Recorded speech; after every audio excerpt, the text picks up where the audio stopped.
Hi, it's Leaf here. Hey, so I'm going to go over putting the injectors in for an Holley EFI sniper install. As you can see, the injectors on the manifold just simply pop out, so you can place them in. They have O-rings on them, so they're all in place in the manifold. There's 4 of them on each side, one for each cylinder.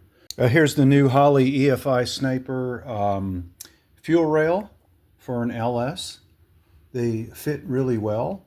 And there's 2 Allen screws that you put on the outside. So outboard has the text logo for Holley Sniper EFI.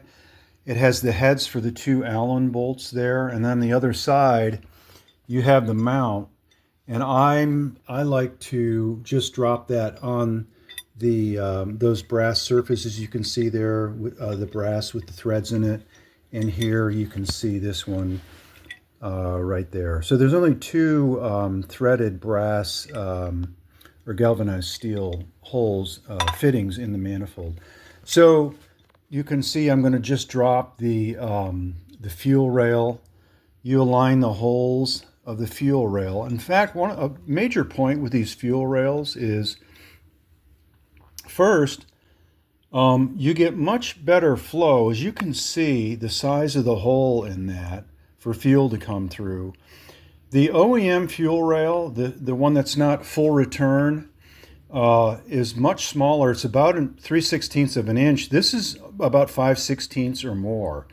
So there's a wide opening for the fuel to go through. So it's better. And the other thing is that on the ends, both ends of one of these fuel rails, you have a 8AN ORB fitting with an O-ring on it. So I went from 8 orb ORB to a 6AN because my fuel supply is in 6AN, and that's an 8AN fitting with an O-ring on it. So that's tightened in, snugged in.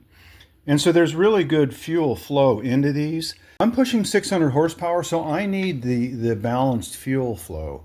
So I'm going to line up, I'm going to move my towel back here. I'm going to line up the fuel rail with the injectors. There we go. With these 2 mounts positioned well. And you push down, it's already snug on the injectors. There, it just snapped. So it'll move, it'll wobble a little bit like this until you tighten down the mount in that there. You pull it this way and then drop your screw in there. So you have to just pull it a little bit. And Holley gives you an Allen button head. It looks like about an M6 for this. And this one here on this end, you just pull it this way and then snug those down and your rail is in.